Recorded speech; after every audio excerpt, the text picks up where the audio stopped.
peuple de Dieu. Oh, je vais vous raconter une histoire encore d'une intervention du ciel, la Vierge Marie. En effet, à Bethania, au Venezuela du Nord, se trouve en Amérique du Sud. Et là, une femme qui s'appelle Maria Espanza, et elle s'est mariée, elle a eu 7 enfants. Aussi, c'était un jour du 25 mars 1976, où là, il y avait 80 personnes pour fêter l'Annonciation. Elle était heureuse, bien sûr, les parents avaient une bonne situation et tout.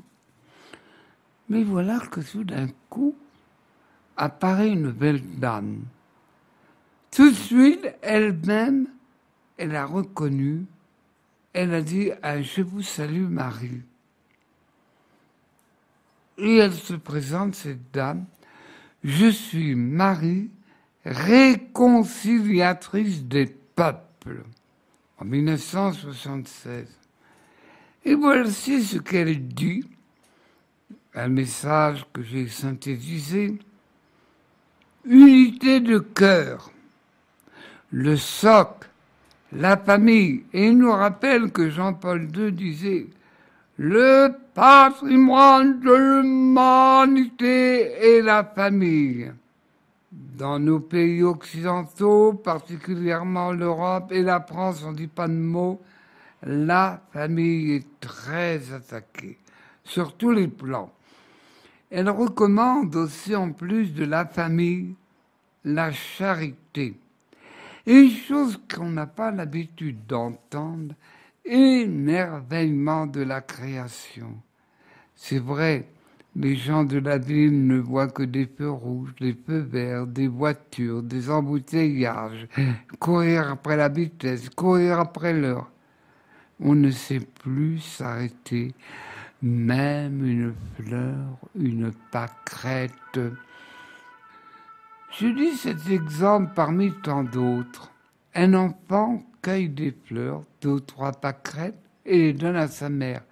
Elles ne sont pas de tiges différentes, mais l'enfant, sans le savoir, offre la beauté à ses parents. Recevoir les sacrements, surtout le sacrement de confession, de miséricorde, de réconciliation. Et ce qu'elle nous surprend, porter la médaille miraculeuse. On dit, on sent qu'est-ce qu'elle parle beaucoup, la Sainte. Et en 76, je tiens à vous remarquer, on ne parlait pas d'écologie, on était à une année en France, en Europe, d'une grande sécheresse. Mais on ne savait pas qu'il s'était passé quelque chose à Bethania, au Venezuela. Et elle est apparue plusieurs fois, 1976, 1980. Et elle insiste, réconciliation des peuples. Et aujourd'hui, on se fait la guerre comme il y a tous les siècles, la guerre, la concurrence, la rivalité, tout. Non. Réconciliation des peuples. Et bien sûr, elle put rappeler à Dieu en 2004. Aussi, comme ils avaient les moyens, ils ont donné 4 hectares pour construire une église. Et elle, toute jeune, sa vie n'est pas longue, mais elle est belle parce qu'elle a une famille merveilleuse.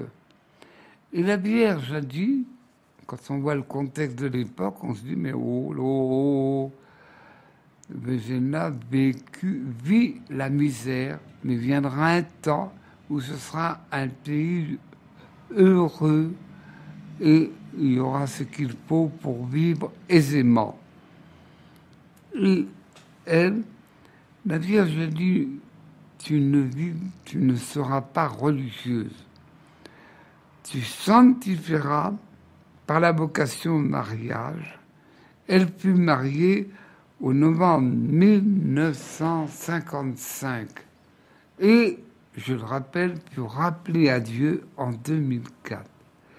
Retenons ce message de la Vierge Marie.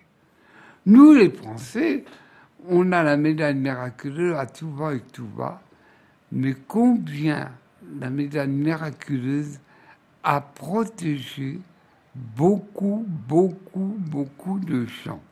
Mais je l'ai déjà raconté. Aussi, nous avons des saints chez nous qui sont reconnus comme par exemple Saint Marcelin. Notre maison des personnes âgées, des anciens, Saint Marcelin, à évêque fondateur d'Embrun et ses compagnons. Cet illustre apôtre de l'Embrenay est cité avec éloge dans tous les martyrologes. Il part d'Afrique du Nord avec 2 compagnons, Vincent et Domnin, dans le désir d'évangéliser la Gaule païenne. Après un séjour à Rome, sur le conseil du pape, tous 3 s'arrêtent à Versailles auprès de l'évêque Eusèbe qui leur demande de porter l'évangile dans la région d'Embrun. Marcelin est l'âme de cette évangélisation. Il chasse les idoles, implante la foi, organise l'Église. Le nombre croissant de fidèles nécessite la construction d'une église que Eusèbe vient consacrer. Assisté des Liviens évêques de Valence, il impose les mains à Marcelin et malgré ses résistances, l'établit évêque d'Embrun en 354, IVe siècle. La ville d'Embrun devient cité et métropole de la province des Alpes-Maritimes. Marcelin envoie alors Vincent et Domnin évangéliser Digne. Après avoir souffert de nombreuses persécutions de la part des Ariens, au point de devoir fuir sa ville épiscopale Embrun durant un certain temps. Il meurt en 374. Le christianisme est, à sa mort, établi en profondeur dans la région comme l'attestent les documents du concile. Aussi, un autre saint Arnoux. Saint Arnoux, au XIe siècle, évêque de Gap, Arnoux, moine bénédictin de l'abbaye de la Trinité à Vendôme, Loir-et-Cher, récemment fondé et très distingué par son abbé Odéric pour sa maturité et la pureté de sa vie. Parti à Rome en 1061 avec son abbé qui s'y rend pour les affaires de son abbaye. Il est apprécié par le pape Alexandre II qui le retient en lui, confiant la charge du monastère, s'imprime sur l'Avandin, Rome, avec la tâche d'y introduire une vie monacale régulière. Peu après, une délégation gapençaise vient à Rome réclamer un bon évêque à la place de Ribert, excommunié par l'égard Hildebrand en 1055, faut pas choquer, pour simonie et inconduite notoire. Le pape désigne Arnoux pour remédier au mal.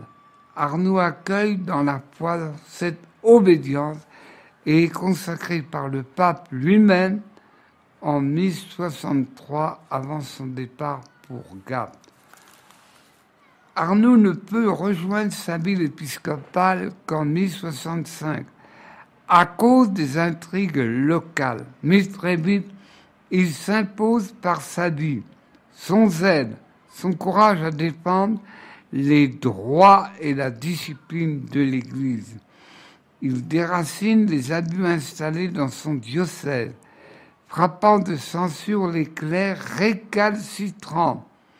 Le seigneur de Charance, s'entendant reprocher le pillage des biens d'église, ose lever le glaive contre son évêque et le blesse au bras.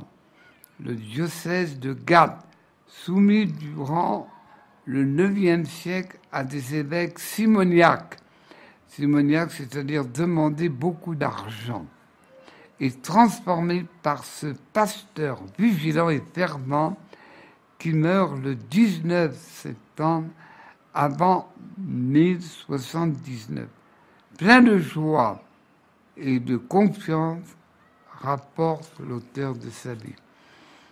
Inhumé à Saint-Jean-le-Rond, l'antique baptistère Arnoux reçoit rapidement un culte populaire, approuvé 30 ans plus tard par le pape Pascal II. C'est qu'alors, en exhumant le corps, on retrouve intact le bras blessé. En 1204, XIIIe siècle, l'évêque Guillaume II prend ce bras bénissant comme emblème de son sceau, puis en 1274, le chapitre de la cathédrale. Il est vrai que dans notre jolie province, il est passé des gens illustres. Un homme qu'on n'a pas parlé du 19e siècle, il y avait les plaies de la Révolution française. Et on connaît cet évêque grâce à Victor Hugo, Monseigneur Miolis. Et il y en a bien d'autres. Eugène Mazenot, qui a fondé l'Immaculée de Marie, des grands missionnaires, et bien d'autres que je dirai aux prochaines fois. Nous avons dans notre région de la province des grands saints. Voilà, bon peuple de Dieu, c'est court, mais comme vous faites des hautes études, il ne faut pas vous embarrasser la tête. Merci à toi, bon peuple de Dieu.